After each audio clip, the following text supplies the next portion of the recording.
Hey guys, I'm down here. Just give me my chapter review to Nanatsu no Taizai, or the Seven Deadly Sins, chapter 329. Trash? Was it called Trash? No, Zeldris versus the Demon King. Whoops. Lip of the tongue there. But yeah, this chapter was trash. That's the best way to describe it. I started it thinking, yo, this is going to be pretty dope. I have a feeling it's going to be decent at the least, because, we start off with a cover page where we see a lone Zeldris with, like, this gate or something behind him with some ivy growing up the top. Well, actually through the whole thing. And Zeldris is there like part armor. He's wearing like his torso armor. He's wearing his greaves and his kind of knee pads and stuff like that. And he's got his sword out. And he looks dope. And I was like, yeah, this is gonna be pretty cool. It talks on the side about how Escanor's burning away his life force to go into the final battle. Meanwhile, Zeldris is hard at work battling against the Demon King. Battling against his father in the spirit world, and I was like, ooh, battling. That suggests that he's deep in like basically elbow deep in his dad's blood, and his dad's same with him. Absolutely kicking the shit out of each other. Let's see what's gonna happen. So we go into the chapter.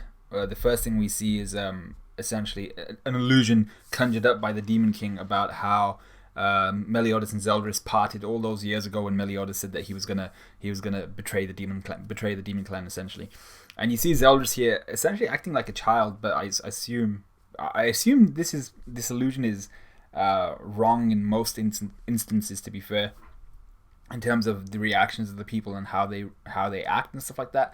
So Zeldris is there like, oh my god, you're just gonna abandon me, referring to himself as like your little brother, Toto or something like that. Mel Otis is like, yeah, well, he doesn't say yeah. He's like, bring Gelder with you and let's go together. You can betray them too. Let's all do it together. And obviously Zeldris back then, I assume, he kind of hints towards it as well. Back then, he was more angered by the fact that Mel Otis would even consider something like this, and also I think he had that pride in being a demon, and he couldn't see beyond that. So whether this is true or not, he didn't go with Mel Otis. He didn't take Gelder with him, but it would have been the better choice for him had he had the brain cell to do that. Anyway, he shouts at Mel Yoda saying, if you want to leave, go. The next time we meet, we'll be his enemies. And then the reaction we see from Mel Yoda, I'm not sure if this is legit or not, because it doesn't seem something. It doesn't seem like something Mel Yoda would do at the moment of his leaving of the Demon Clan and of the Demon Realm, because that's when he's kind of been sobered up by Elizabeth, right? So this reaction he has where he's like, how interesting, and he's got the Joker smile, and he's like, I won't hold back in slaying you where you stand. I never thought of you as my little brother to begin with, all that shit. And then he's like got this devilish smile on him. I'm just like, yeah, but no, I don't think that really happened. And I was like, what's the point? And that you see Zeldris here thinking about it, he's like, well, actually, no, it's his dad talking in his head. He's like, so you remember the true nature of your older brother? Remember what he did? Remember that guy? He was an asshat, right? You don't want to go back to him. And Zeldris dispels these illusions, saying to his dad, this is some bullshit, Dad. You need to stop with this shit. It's not gonna work. And I was like, first off, let's talk about the fact that Mel Otis wouldn't have reacted like that at the time when he was, getting jiggy with Elizabeth.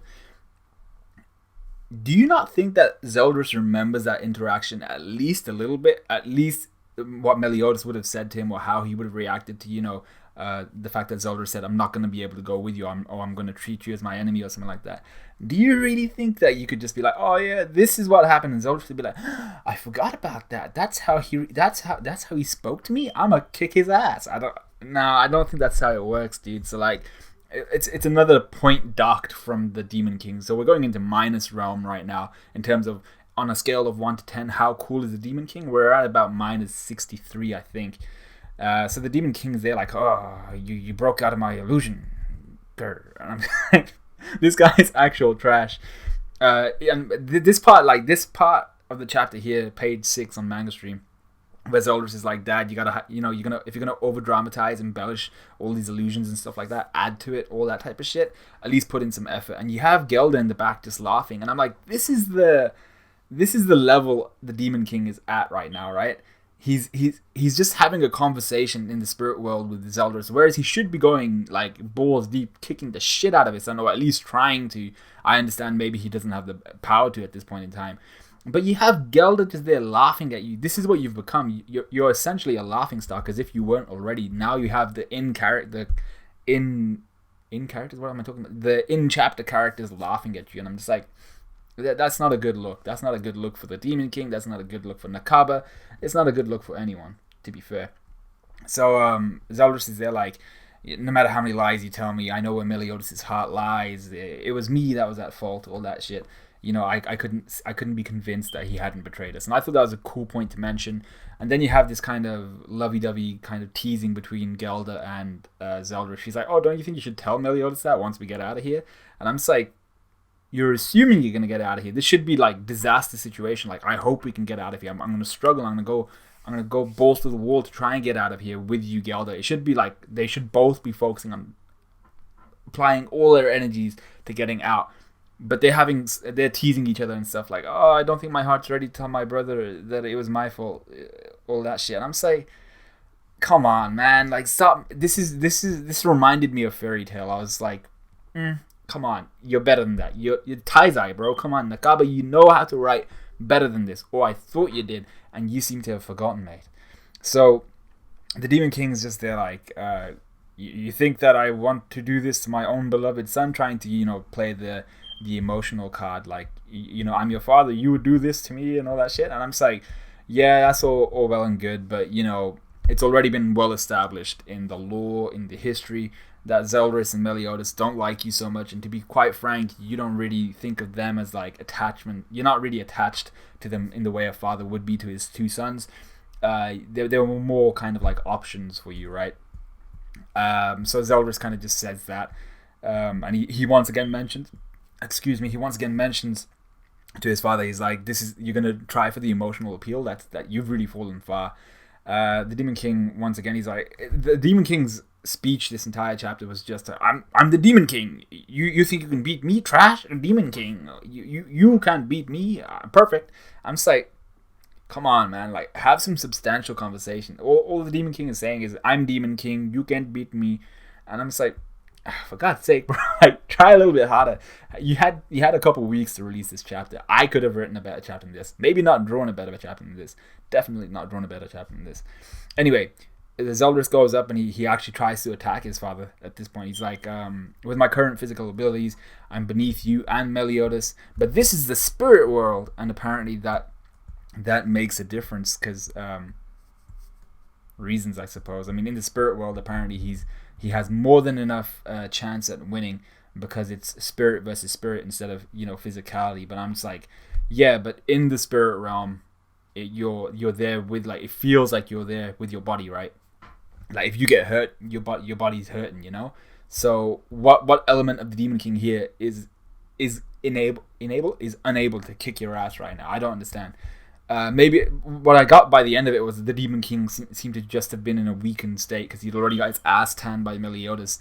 But the Demon King on the outside seems to be, this is the most powerful I've been in a long time. So the Demon King on the inside should really be quite powerful, or should be considerably at, like, Demon King level. And he's really not. He's getting his ass kicked by Zeldris. We get a little bit of, more Fairy Tale. Like, just as Mel Otis has someone he loves, I too have someone I love, and I cannot lose ever now, ever again, ever in this world, ever.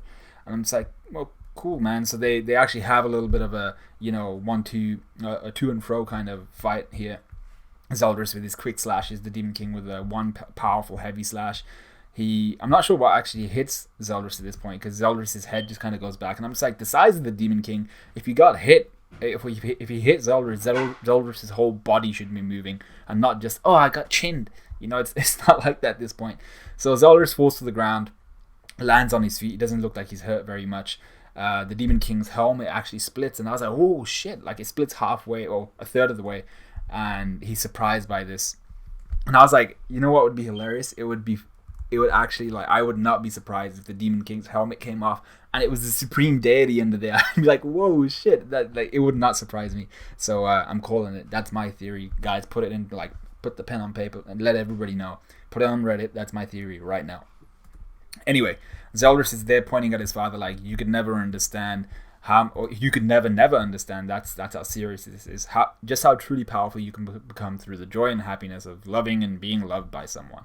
And I'm just like, yeah, that's all well and good, but how did the Demon King have 2 kids, Surely he must have had the joy of loving someone at some point, right?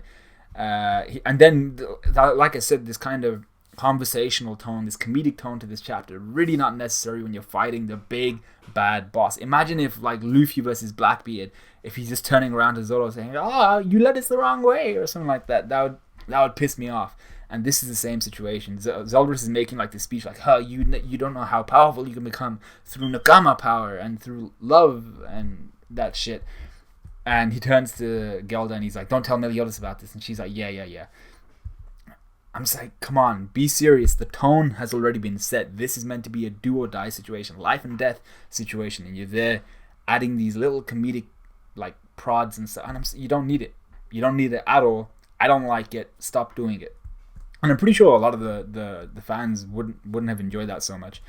Anyway, this is where Zeldris makes mention of the fact that, your pride has crumbled, your spirit and your heart is growing weaker. The reason why is because you got your ass kicked by Mel Otis beforehand, and now you are facing defeat by his hands once more. The Demon King's like, "Oh, you should know that. You can't see outside. You shouldn't know that Mel Otis is kicking my ass."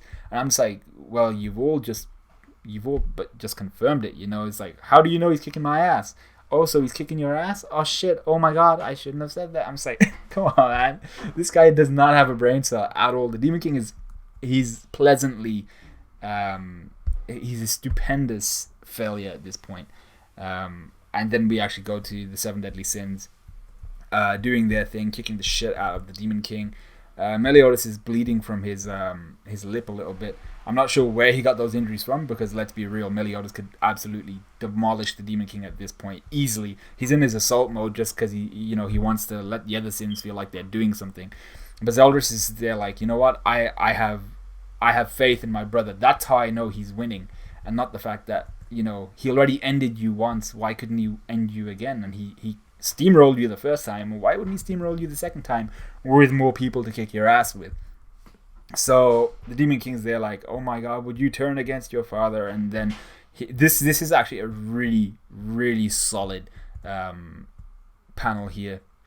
It's a whole page, and you just see the Demon King being ominous nebulaed by Zeldris, and it looks amazing. The Demon King has just been like shredded to bits and pieces. His cape has been absolutely destroyed. His beard's taken a close shave. I was like, yo, goddamn, like Zeldris has no mercy. I understand that, he really doesn't like the guy, and like, he has no he doesn't view the guy as his father particularly. But he ominous nebulaed the everlasting shit out of him. That guy became a cheese string, multiple of them. And then we go back to the physical world, where we see the Demon King just spewing up blood. Gelda comes back to the real world, and her longer hair. I didn't actually realize she had longer hair, but she has longer hair. We get Cleavage City as per usual. Elizabeth is surprised that Gelda's back, and then we just see the Demon King, who got his ass kicked. He's now starting to separate into the commandments and Zeldris' adult body, which no doubt will become Zeldris' midget body again for whatever reason. Anyway, we get kind of the side of the page says the Demon King has been overthrown in the spirit world. So that's all it took, by the way. One chapter, and not even an entire chapter of fighting. We've had we've had multiple chapters of build up and fights in the physical world. I was hoping the more substantial element of this part would be the fight between Zeldris and the Demon King. That's where it should be focused, right? This is his fight now. It's not about the sins. This is about Zeldris overcoming centuries and centuries of his loyalty and his faith to his father and all that good shit. This is where he was supposed to overcome that and realize in his heart, Mel Otis was right all along. I should have gone with him when he extended his hand to me. All that shit. We got that glossed over in one chapter. He kicked the shit out of his dad in one chapter, and that was it. The Demon King has been overthrown in the spirit world. Good job. With the commandments separated from him, the possession is no more. So he's not possessed anymore. All that's left is to defeat him in the real world.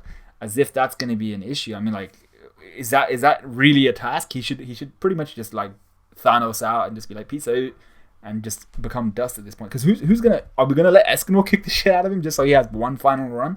Everybody could kick the shit out of him at this point. His spirit world self has been destroyed or defeated. Now it's just him. He's separated from the lake.